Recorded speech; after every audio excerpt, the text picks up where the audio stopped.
Welcome to special debate. తెలంగాణలో మళ్ళీ tapping, hacking రగడ మొదలైంది. తమ ఫోన్లు హ్యాక్ చేస్తారని మాజీ మంత్రి హరీష్ రావు సంచలన ఆరోపణలు చేశారు.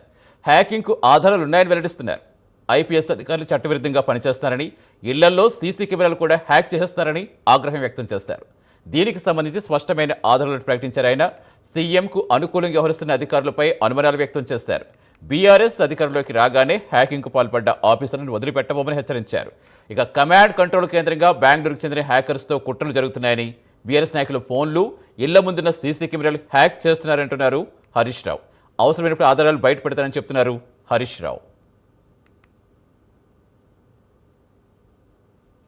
ఎవరైతే ఈ ప్రభుత్వ అవినీతిని బయటపెడుతున్నారో వారి కుటుంబ సభ్యులు, వారి చుట్టూ ఉండేటువంటి ఫోన్లన్నీ కూడా హ్యాక్ చేస్తున్నారనేటువంటి సమాచారం మాకుంది. ఆ అధికారులకు వాళ్ళకు స్పెషల్ డ్యూటీస్ ఇస్తూ డబుల్ రెస్పాన్సిబిలిటీస్ కూడా ఇస్తున్నట్టుగా మాకు సమాచారం ఉంది. సో ఆ అధికారులకు మేము చెప్పేది ఒకటే, ప్రభుత్వాలు ఏమి శాశ్వతంగా ఉండవు.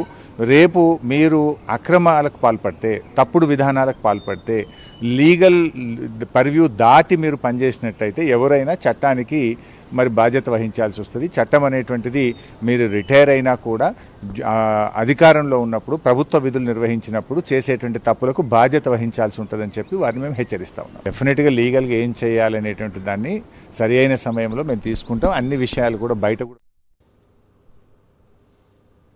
సో మొత్తంగా హరీష్ రావు ప్రకటనతో తెలంగాణలో మళ్ళీ ట్యాపింగ్, హ్యాకింగ్ పై హీట్ రాజుకుంది. బీఆర్ఎస్ అధికారులు ఇప్పుడు ఫోన్ ట్యాపింగ్ చేస్తారని ఇప్పటికీ విచారణ సాగుతోంది. కొంతమంది పోలీసు అధికారులు కూడా అరెస్ట్ అయ్యారు. దర్యాప్తు ఇంకా కంటిన్యూ అవుతోంది. సీట్ పలువురికి నోటీసులు ఇచ్చి వాంగ్మూలాలు నమోదు చేస్తోంది. ఇక తాజాగా మాజీ మంత్రి హరీష్ రావు ఆరోపణలతో ప్రధాన పక్షాల్లో అలజడి కనిపిస్తోంది.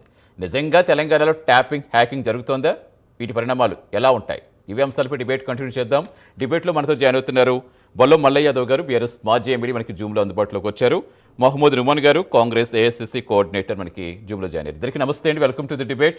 ఎస్, ముందుగా మల్లయ్య యాదవ్ గారు, ట్యాపింగ్, హ్యాకింగ్ తెలంగాణలో ఇదే కంటిన్యూ అవుతుందా? ఇప్పుడు హరీష్ రావు గారు చేసిన ఆరోపణలు ఎలా చూడాలి? కొంతమంది అధికారుల పేరు ప్రస్తావిస్తూ మాట్లాడారు. మరి ఆధారాలు ఎప్పుడు బయట పెట్టబోతున్నారు? ఆధారాలు మా దగ్గర రెడీగానే ఉన్నాయి. ఎప్పుడు అవసరమైతే సందర్భానుసారంగా ఆధారాలను బయటకు వెల్లడించడానికి సిద్ధంగా ఉన్నాం.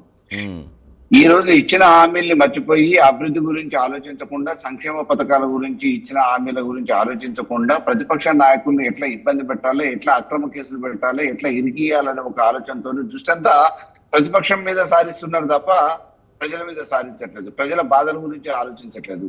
ఈ రోజు ఐకేపీ సెంటర్లలో ధాన్యం కొనుగోలు చేసే పరిస్థితి లేదు. తారు తూకం పేరు మీద మోసం జరుగుతుంది. మక్కలు, పెసర్లు వాటి గురించి ఆలోచించే పరిస్థితి లేదు. సంక్షేమ పథకాల గురించి ఊసే లేదు. ఎంతసేపు వాళ్ళు అధికారంలో ఉండటానికి సీట్ని ఎట్లా కాపాడుకోవాలి, అక్కడ అధిష్టానం ఆశీస్సులు ఎట్లా పొందాలి, అక్కడ పెద్దన్న ఆశీస్సులు, పడేవారి ఆశీస్సులు ఎట్లా పొందాలి, ఇక్కడ ప్రతిపక్షాలను ఎట్లా నొక్కేయాలి, అక్రమ కేసులు ఎట్లా పెట్టాలనే మీదనే, దాని మీద దృష్టి సారిస్తున్నారు తప్ప ఈ రోజు పరిపాలన మీద కానీ, అభివృద్ధి మీద కానీ, సంక్షేమం మీద కానీ దృష్టి సారించే పరిస్థితి లేదు. ఖద్దరికి కాకి చొక్కాలు తోడై ఈ రోజు చట్టాన్ని ఉల్లంఘించి దొంగలు దొక్కే ప్రయత్నం చేస్తా ఉన్నారు. చట్టాన్ని కూడా తొందరలో దొక్కేస్తున్నారు. కాబట్టి అధికారం అనేది శాశ్వతం కాదు. రేపు డెఫినెట్ గా అధికార మార్పిడి జరిగితే మళ్ళీ వీళ్ళు చట్ట పరిధిలో పనిచేసేటోళ్ళందరూ కూడా, చట్టాన్ని కట్టుబడి పనిచేసేటోళ్ళందరూ కూడా ఇబ్బంది పడే పరిస్థితి ఉంటుంది. కాబట్టి మీ పని మీరు చేయండి అని చెప్పి చెప్తా ఉన్నాం. ఈ రోజు హ్యాకింగ్ జరుగుతున్నాయి, ట్యాపింగ్ జరుగుతూ ఉన్నాయి. అనేక రకమైన అక్రమాలకు వాళ్ళు పాల్పడుతున్నారు. అక్రమాలను వెలుగు తీసిన మా మీద, మా సహచరుల మీద దాడులు జరుగుతూ ఉన్నాయి. కేసులు కడతా ఉన్నారు, జైలు పాలు చేస్తా ఉన్నారు. కాబట్టి ఇది మంచి పద్ధతి కాదు. ఈ ఆనవాయితీని మానుకుంటే బాగుంటది అని చెప్పేసి అధికారులకి నిన్న హితో చెప్పడం జరిగింది హరీష్ రావు గారు. రైట్ అండి. ఎస్, మహమ్మద్ రుమాన్ గారు, ఇప్పుడు గత ట్యాపింగ్ పై ఇంకా మీ ప్రభుత్వం ఇంకా విచారణ కంటిన్యూ చేస్తోంది. ఇప్పుడు మీ ప్రభుత్వం మీద ఆరోపణలు వస్తున్నాయి. మరి దీన్ని ఎలా చూస్తారు? కొంతమంది డైరెక్ట్గా హరీష్ రావు గారు చాలా డైరెక్ట్గా చెప్పారు. కొంతమంది అధికారుల పేర్లు చెప్పారు. కొంతమంది కనుసన్నలో పనిచేస్తున్నారు. ఖచ్చితంగా మేము అధికారంలోకి వచ్చాక మేము వాటిని వదిలిపెట్టమని చెప్తున్నారు. ఏంటి అసలు ఈ ఫోన్ ట్యాపింగ్, హ్యాకింగ్ గొడవ ఏంటి? Very good afternoon Mallaiah Yadav గారు అండ్ ఆల్ ద వ్యూయర్స్. ఏదైతే మనం మాట్లాడుతున్నామో, హరీష్ రావు గారు ఇచ్చినటువంటి స్టేట్మెంట్స్ ఆధారంగా ఈ ప్రస్తుత ప్రభుత్వంలో ఏదైతే ట్యాపింగ్ జరుగుతుందని చెప్పేసి వారు మాట్లాడుతున్నారు. వారు 10 సంవత్సరాలు అధికారంలో ఉన్నప్పుడు మంత్రిగా పనిచేసినటువంటి అనుభవం వారి దగ్గర ఉంది. వారికి ఫస్ట్ తెలియాలా, గవర్నమెంట్ ఎప్పుడైతే అధికారంలో ఉంటుందో, గవర్నమెంట్ అనేది యొక్క ఇంటెలిజెన్స్ సంస్థలు అనేవి, ఏదైతే గవర్నమెంట్ దగ్గర ఇంటెలిజెన్స్ ఉంటుందో, వారు లా అండ్ ఆర్డర్ని గాడిలో పెట్టడానికి వారు చేస్తున్నటువంటి ఎథికల్గా చేసేటువంటి కొన్ని పనులు ఉంటాయి. అంటే ఇంటెలిజెన్స్ ఏజెన్సీస్ చేసేటువంటి పని ఇంటెలిజెన్స్ చేస్తుందండి.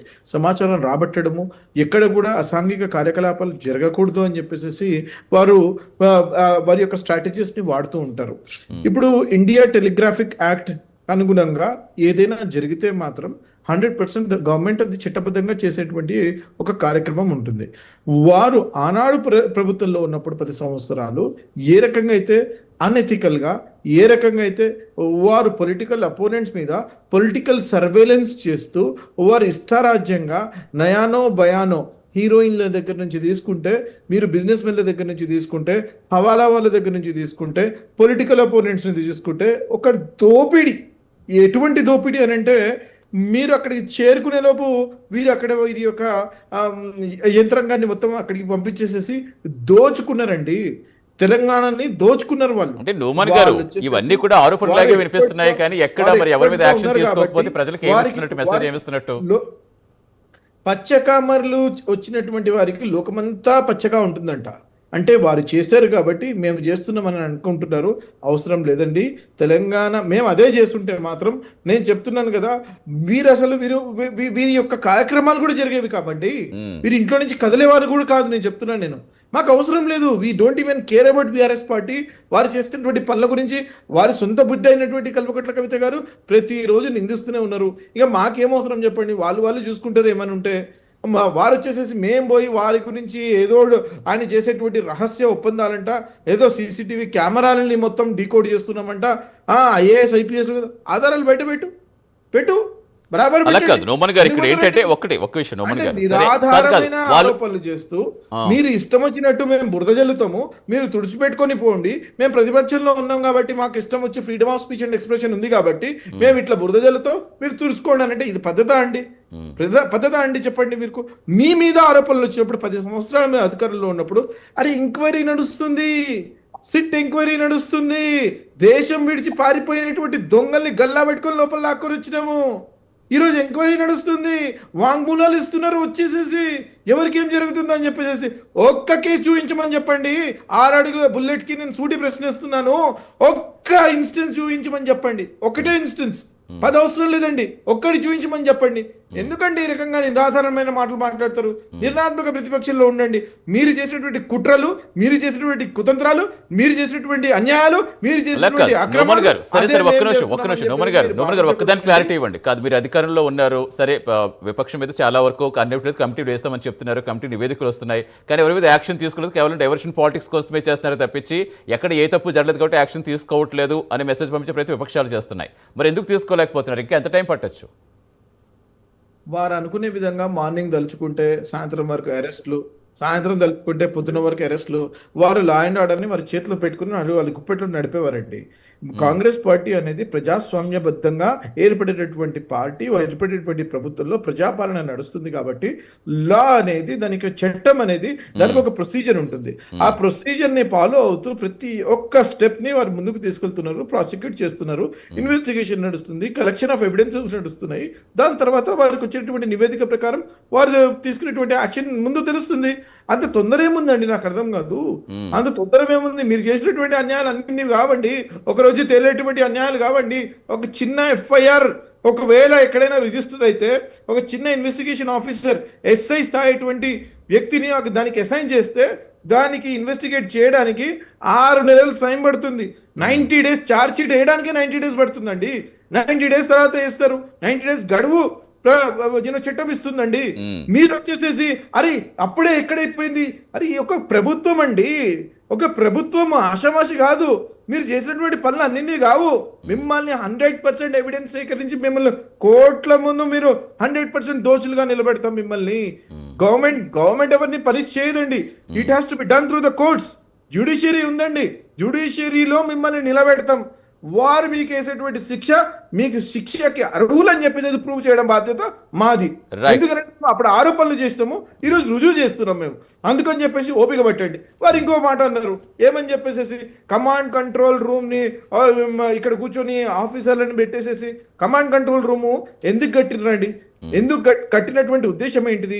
లా అండ్ ఆర్డర్ ని మెయింటైన్ చేయడానికి, సర్వేలెన్స్ కింద చూసుకోవడానికి, మేకింగ్ ష్యూర్ పబ్లిక్ సేఫ్టీ గురించి చూసుకోవడానికి యొక్క బాధ్యత ఉంది.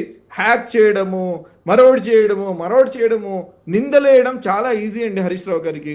మొన్న Right, అన్నాడు, yes, yes, continue చేద్దాం. మధ్యాహ్నం 3:30కి నేను ఓటుకు నోటు కేసు వస్తుంది అని చెప్పేసి అన్నాడు. ఏడొచ్చిందండి? ఆయన మొత్తం చెప్తున్నా కదా, ఆయన వేసే బుల్లెట్లు పడవండి, ఆయన వేసే బుల్లెట్లు పడవు. నేను చెప్పనా నేను మీకు, హరీష్ రావు నువ్వు ఎవరితో బిజినెస్ చేస్తున్నావు, నీ బిజినెస్ పార్ట్నర్ ఎవరు నేను చెప్పమంటారా? నేను చెప్తా. I have the facts. Harish Rao, నేను నీకు క్లియర్ గా చెప్తున్నా, నీవు హట్సన్స్ లో ఎంత ఇన్వెస్ట్మెంట్ చేసినావు, హట్సన్ డైరీలో ఎంత ఇన్వెస్ట్మెంట్ చేసినావు, నీ బిజినెస్ పార్ట్నర్ ఎవరు, ఒక మాజీ గవర్నర్ భర్త ఉన్నారా లేరా, నీ యొక్క ఫ్యాక్టరీలో నీ ఇన్వెస్ట్మెంట్స్ ఎంత, నన్ను రుజువు చేయమంటావా చెప్పి నేను రుజువు చేస్తాను, నేను గ్యారంటీ చేస్తాను. నేను మీరు అనుకుంటున్నారండి వీళ్ళు చేసినటువంటి పనులు అన్ని కావండి, మీరు చేసినటువంటి లోపాయికారి ఒప్పందాలు అన్ని. ఒక్క నిమిషం అడుగుదాం. మల్లయ్య యాదవ్ గారు, ఇప్పుడు మీరు అధికారులు ఉంటే కూడా ఇలాంటి ఆరోపణలే వచ్చాయి, ఇప్పుడు వాళ్ళ అధికారులు ఉంటే మీ ఫోన్లు హ్యాక్ చేస్తే మీరు అంటున్నారు. అంటే ఏంటి అసలు? ఎవరు కూడా ఆధారాలు బయట పెట్టకుండా కేవలం ఆరోపణలు చేస్తే ఇది కేవలం రాజకీయంగా అధికార విపక్షాలు ఆడే మైండ్ గేమ్లో ప్రజలకు కనిపిస్తుంది. ఎలా చూడాలి? అధికారంలోకి వచ్చి 2.5 సంవత్సరాలు అయిందండి కాంగ్రెస్. అధికారంలోకి రావటానికంటే ముందు కూడా ప్రతిపక్ష హోదాలో రేవంత్ రెడ్డి గారు, నేటి ముఖ్యమంత్రి, అనేక సందర్భాలలో ఇటువంటి ఆరోపణలు చేసినప్పుడు అప్పుడు ప్రతిపక్షంలో ఉన్నారు కాబట్టి సాధ్యపడలేదేమో. ఈ రోజు అధికారంలోకి వచ్చిన తర్వాత ఏ ఒక్కటన్నా రుజువు చేయాలి కదా, వాటిని అట్లే పెండింగ్ పెట్టేసి అనేక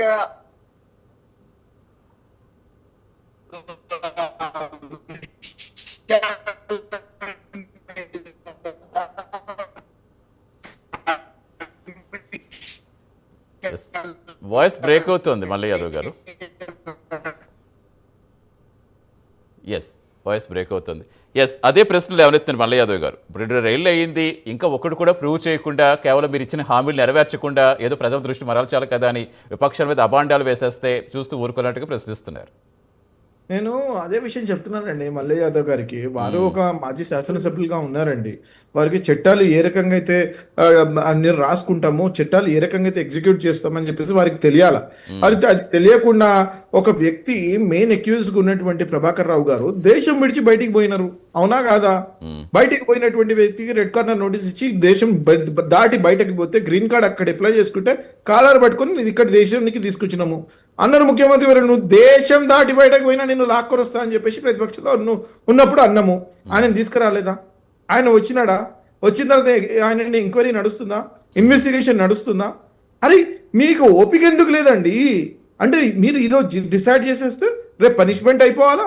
పనిష్మెంట్ లేకపోతే అది కేసు మొత్తం నీరు గారినట్లా ఎట్లా అండి? నాకు అర్థం కాదు. You need to have your own time. Government అనేది ఒక 2 ప్రైవేట్ వ్యక్తుల మధ్యలో ఉన్నటువంటి కేసుని మీకు ఇన్వెస్టిగేట్ చేయడానికి ఒక నిర్దిష్టమైన టైం అనేది పడుతుంది. ఇక్కడ గవర్నమెంట్ మెషినరీని, గవర్నమెంట్ సొమ్ముని, గవర్నమెంట్ ని మీరు అన్యాయంగా మీరు వాడారు అని చెప్పేసి మేము చెప్పడానికి రైట్ టు ప్రైవసీ అనేది ప్రతి ఒక్క ఇండివిజువల్ కు ఉందండి. Right to privacy. మీరు ఎక్విప్మెంట్ ఎక్కడి నుంచి కొన్నారో చెప్పమంటారా? ఎవరు కొన్నారో చెప్పమంటారా? నవీన్ రావు ఎక్కడి నుంచి కొన్నాడండి? కొండలరావు కొడుకు ఇజ్రాయెల్ నుంచి తెప్పిలేదా అండి? చెప్పమంటారా? నన్ను ఎంత డబ్బులు పెట్టి కొన్నాడు అది కూడా ఆరోపణలు కాదండి. నేను డేటాతో పాటు చెప్తున్నా. నేను నవీన్ రావు, కొండలరావు కొడుకు అయినటువంటి సుపుత్రుడైనటువంటి నవీన్ రావు, కూకట్పల్లికి చెందినటువంటి నవీన్ రావు, ఆయన డబ్బులు పెట్టి ఆయన ఇజ్రాయెల్ నుంచి ఎక్విప్మెంట్ పరికరాలు తీసుకొచ్చి జూబ్లీ హిల్స్ రోడ్ నెంబర్ 36 దగ్గర అమర్చినటువంటి మాట వాస్తవమా కాదా? సమాధానం చెప్పమని చెప్పండి.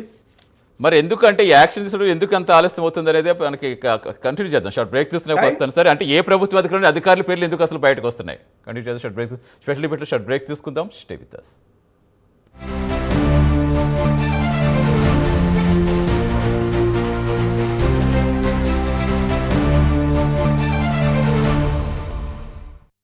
మాస్టర్ మైండ్స్ కామర్స్ చదవాలనుకునే 10th ఇంటర్ విద్యార్థుల తొలి ఎంపిక. మాస్టర్ మైండ్స్ కామర్స్ చదవాలనుకునే 10th ఇంటర్ విద్యార్థుల తొలి ఎంపిక. షేర్ బజార్లో నిలబడాలంటే, స్టాక్ మార్కెట్లో స్ట్రోక్ వచ్చినా తట్టుకోవాలంటే, మనీ పోకుండా డబ్బులు అవ్వాలంటే కరెక్ట్ గైడ్ కావాలి. Prabhu Malempati, senior stock market analyst. సలహాలు సూచనల కొరకు సంప్రదించాల్సిన నంబర్ 9121299962, 9121299945. సోమవారం నుంచి శుక్రవారం వరకు ఉదయం 8:30 మీ బిజినెస్ ప్రైమ్ టైంలో.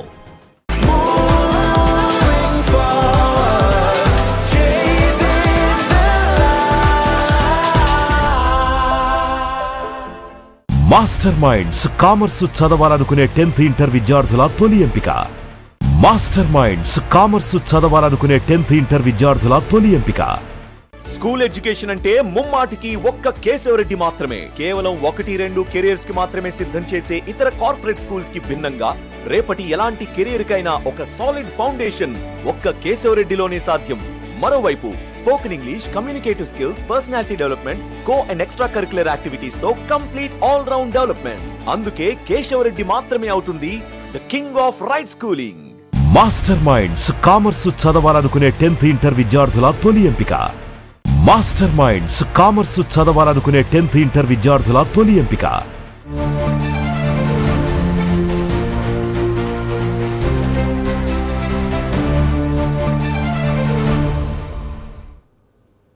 Welcome back to special debate. ప్రస్తుతం మనతో జాయిన్ అవుతున్నారు డాక్టర్ విజయార్య క్షత్రియ గారు, contested MP Chevella, BRS party spokes person. నమస్తే విజయార్య క్షత్రియ గారు.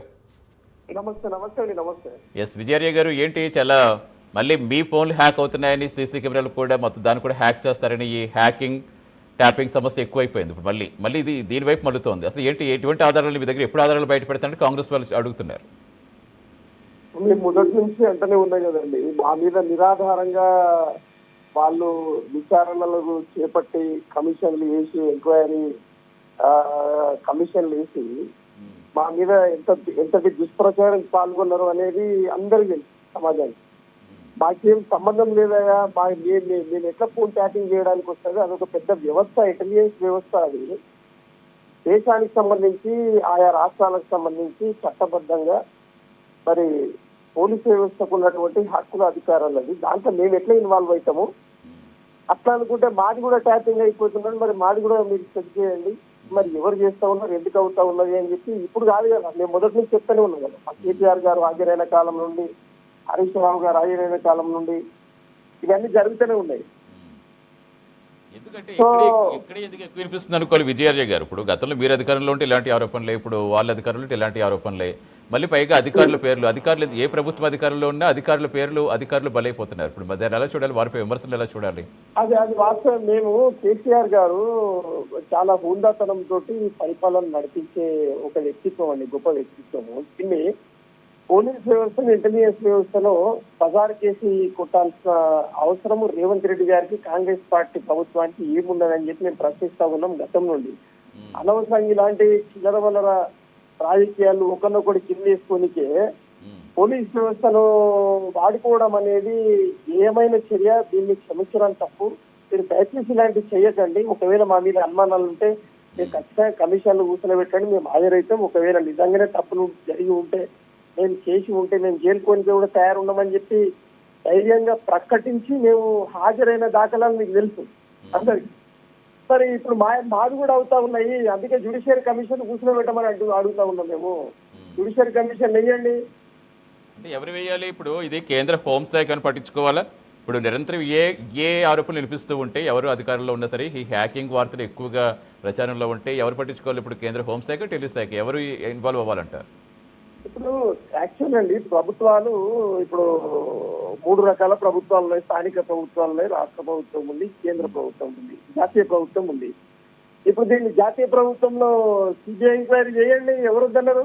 అధికారం మోదీ గారి దగ్గర ఉంది కదా, ఇదంతా ఏంటంటే టీఆర్ఎస్ పార్టీ మీద కక్ష కట్టి, కేసీఆర్ గారి కుటుంబం మీద కక్ష కట్టి వీళ్ళని ఏదో విధంగా మేము ఇరకబెట్టాలి, వీళ్ళు ఖచ్చితంగా అవినీతి చేసి ఉన్నారు, ఈ అవినీతిని బయట పెట్టాలని జరుగుతున్నటువంటి పథకం కదా. మేమేమంటున్నాం, మేము బహిరంగంగా ఎలా చేసినాం, మేమే మా మాజీ మంత్రులే, మా జగదీశ్వర్ రెడ్డి గారే అదే నిండు సభలో అసెంబ్లీలో ప్రకటించిండ్రు.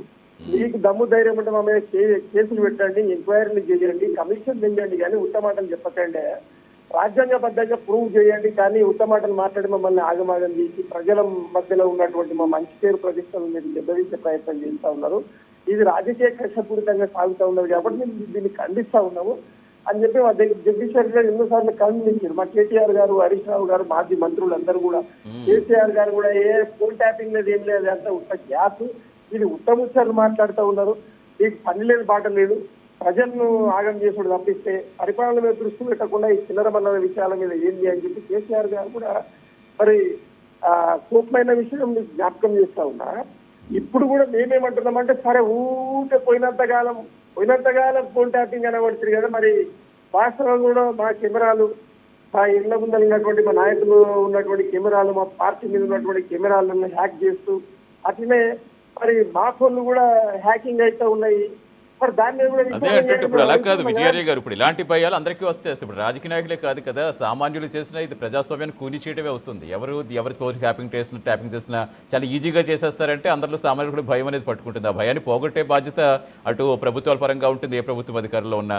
ఎస్ అంటే నుమాన్ గారు ఏం చెప్తారు? మీరు ఇందాక పెగాసస్ గురించి మాట్లాడారు. పెగాసస్ సాఫ్ట్వేర్ రాష్ట్రంలో విస్తృతిగా వాడేస్తున్నారనే ఆరోపణలు, విమర్శలు వస్తుంటే మరి ప్రభుత్వాలు ఏం చేస్తున్నాయి? వాటిని కంట్రోల్ చేయాల్సిన బాధ్యత లేదా?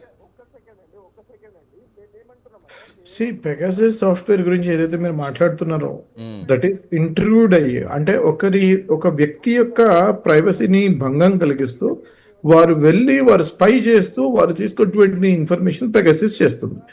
ఇది ఇప్పుడు కాదండి, ప్రభుత్వంలో కేంద్ర ప్రభుత్వంలో లోక్సభ లీడర్ గా ఉన్నటువంటి రాహుల్ గాంధీ గారు కూడా లేవనెత్తడం జరిగింది ఫ్లోర్ ఆఫ్ ద పార్లమెంట్ లో. దాని తర్వాత వీరు అదే సాఫ్ట్వేర్ ఇక్కడ ఈ మహానుభావుడు నవీన్ రావు, కొండలరావు కొడుకు, ఎమ్మెల్సీ ఫ్రమ్ బీఆర్ఎస్, ఆయన అదే కొనుక్కోవడానికి అక్కడికి వెళ్ళినాడు. దానికి కావాల్సినటువంటి పరికరాలు మొత్తం ఇజ్రాయెల్ నుంచి తీసుకొచ్చినాడు. ఇది నేను చెప్పేటువంటి మాట. సరే, వారు దాని తర్వాత అధికారంలో పోయిన తర్వాత అన్ని తీసుకుని ఇరగొట్టేసేసి వాళ్ళు నదుల్లో పడేయడం జరిగింది, మరో చోట పడేయడం జరిగింది. నేనేంటంటే ఎవిడెన్స్ అనేది, మీరు ఎంత టెక్నాలజీ అనేది ఎంత అడ్వాన్స్ ఉంటుందంటే, క్రిమినల్స్ ఎంత క్రైమ్ చేసినా సరే నేను ఏదో రకంగా బయటపడతారని చెప్పేసి భావించేసేసి దాన్ని వాళ్ళు డిస్ట్రాక్ట్ చేసేటువంటి కార్యక్రమం చేస్తుంటారు. వీళ్ళు సుపుత్రురాలు అనేటువంటి కల్వకుట్ల కవిత గారు కూడా ఎంక్వైరీకి పిలిచినప్పుడు, ఎప్పుడైతే మనకి ఎంక్వైరీకి పిలిచారో వారికి మందు కేసులో, ఆవిడ కూడా ఫోన్లను మొత్తం డిస్ట్రాక్ట్ చేసిందని చెప్పేసి మనకు సమాచారం వచ్చింది. అది చేస్తారు, కానీ ఏదో రకంగా 100% దొరకబెడతారు గవర్నమెంట్ అన్నప్పుడు. టెక్నికల్ ఎవిడెన్స్ అనేది రాబడతారు, లాజికల్ ఎవిడెన్స్ అనేది రాబడతారు. మేమేది ఆయన ఇందాక విజయాచార్య గారు మాట్లాడుతూ అంటున్నారు మొత్తం గ్యాస్ మాటలు అని చెప్పేసి. గ్యాస్ మాటలే కదా, ఇక ఆగండి, ఆ గ్యాస్ బయటికి పోతుందా ఉంటుందా ఏమవుతుందో మీకు అర్థమవుతుంది కదా. ఇంకొన్ని రోజులు అయితే ఆగుతుంది, తెలిసిపోతుంది మీకు. ఎందుకండి అంత తొందర ఎందుకు పడుతున్నారని చెప్పేసి నేను అంటున్నాను. మీరు తప్పుదో పెట్టడానికి నిరాధారమైన ఆధారాలు లేకుండా ఆరోపణలు మా వైపు చేస్తుంటే మేము దాన్ని తుడిచిపెట్టుకోవడానికి పోవడానికి మేము సిద్ధంగా లేము. ఒకవేళ హరీష్ రావు దగ్గర ఏమైనా ఉంటే మాత్రం వారు 100% వారు ముందుకు రావాలి. వారి యొక్క ఎవిడెన్స్ ఏదైతే ఉందో వారు మీడియా సమక్షంగా వారు బయట పెట్టాలి. అది పెట్టని పక్షంలో ఆయన ఒక గ్యాస్ వీరుడు అని చెప్పేసి మనకు అర్థమైపోతుంది. ఇది హరీష్ రావు అనిపిస్తుంది కదా అని. ఇక్కడ మన దగ్గర వచ్చే సమస్య ఏంటంటే, వీరు అన్న అదే చెప్తున్నారు, వాళ్ళని అడిగినా అదే చెప్తున్నారు. ఎక్కడ ఆధారాలు ఉన్నాయి, ఎక్కడ నిరూపించారు, ఇవంతా కూడా కేవలం ప్రజల మైండ్ డైవర్ట్ చేయడానికి వాడుతున్న ఇవి ఇష్యూస్, రాజకీయ కొనలను చూస్తున్నారు తప్పించి ఎక్కడ నిరూపిస్తున్నారు అనేది వాళ్ళది. ఇప్పుడు మీరు సేమ్ అదే అడుగుతున్నారు. అంటే ఏంటి అసలు ప్రజా సమస్యలు పక్కన పెట్టేసి ఒకరి ఫోన్లో ఏముందో మరొకరు తెలుసుకుని విషయం ముగింపు ఎప్పుడు పడుతుంది అనుకోవాలి మనం? ఒకటి, let me answer this again, let me be very clear. ప్రభుత్వంలో ఉన్నప్పుడు గవర్నమెంట్ అనేది ఒక వ్యక్తికి భంగం కలిగించకుండా, వారి యొక్క ప్రైవసీకి భంగం కలిగించకుండా వేరియస్ స్ట్రాటజీస్ ని వాడుతూ వారి సమాచారాన్ని రాబట్టుకోవడానికి వారికి హక్కు ఉంటుంది. దానిని there is a thin line. ఒక వ్యక్తిని ఒక నిర్దిష్టమైన time, start time, end time వారు ఒకవేళ ఒక ఫోన్ నెంబర్ని ట్యాప్ చేస్తున్నారు అని అంటే కేంద్ర ప్రభుత్వానికి హోంశాఖకి లెటర్ పెట్టుకోవాలి సెక్రటరీకి. Yes. వారు పెట్టుకున్న తర్వాత వారికి అప్రూవల్ వచ్చిన తర్వాత స్టార్ట్ టైం ఎండ్ టైం దగ్గర నుంచి ఎన్ని నెంబర్లు ఏ నెంబర్లు వారు చేస్తున్నారో, అంటే దేశ భద్రతకు కానివ్వండి, స్టేట్ లో ఉన్నటువంటి భద్రతకు కానివ్వండి, లా అండ్ ఆర్డర్ ఇష్యూస్ జరుగుతాయని చెప్పేసి, నేషనల్ సెక్యూరిటీకి థ్రెట్ ఉందని చెప్పేసి ప్రూవ్ చేసినప్పుడు మాత్రమే జరుగుతుంది. అదర్వైజ్ ఎవరి ఫోన్లు ట్యాప్ కావండి. వారు మాట్లాడడానికి చాలా ఈజీగా చెప్తున్నారు వాళ్ళు. మీరు ఫోన్లు ట్యాప్ చేస్తున్నారు, హ్యాక్ చేస్తున్నారు, మరోటి అని చెప్పేసి ఎక్కడ ఏది జరగడం లేదు. మీ దగ్గర ఆధారాలు ఉంటే మీరు బయట పెట్టండి. మేము పెట్టడానికి మీరు ఏదైతే అడుగుతున్నారో, మేము రెస్పాన్సిబుల్ గవర్నమెంట్ లో మేము ఉన్నాం కాబట్టి, స్పెషల్ ఇన్వెస్టిగేషన్ టీం ఎంక్వైరీ చేస్తుంది కాబట్టి, ఒక్కసారి మ్యాటర్ సబ్జుడైజ్ అయినప్పుడు, ఎంక్వైరీ ఉన్నప్పుడు, ప్రాసిక్యూషన్ జరిగేటప్పుడు ఎవిడెన్సెస్ ని బయట పెట్టరు. వారికి ఈ మాత్రం బేసిక్ కామన్ సెన్స్ లేకపోతే నేను ఏం చెప్పమంటారు చెప్పండి? ఇప్పుడు వచ్చి ఎవరైనా ఎవిడెన్సెస్ చూస్తారా? ఎందుకంటే మీరు అన్నట్టు మీరు ప్రభుత్వం నడుకుంటే అధికారులు విశ్వసనీయత కాపాడాల్సిన బాధ్యత కూడా మీ మీదే ఉంటుంది. రైట్ అండి. ఎస్ థ్యాంక్ యూ నుమన్ గారు, థ్యాంక్స్ ఫర్ జాయినింగ్ అండి. థ్యాంక్ యూ మల్లయ్య యాదవ్ గారు, థ్యాంక్ యూ విజయాజయ్ గారు, thanks for joining in debate అండి. ఇది వెంట special debate. Keep watching prime 9 news. నిజం ఇదే మా ఇస్తాం.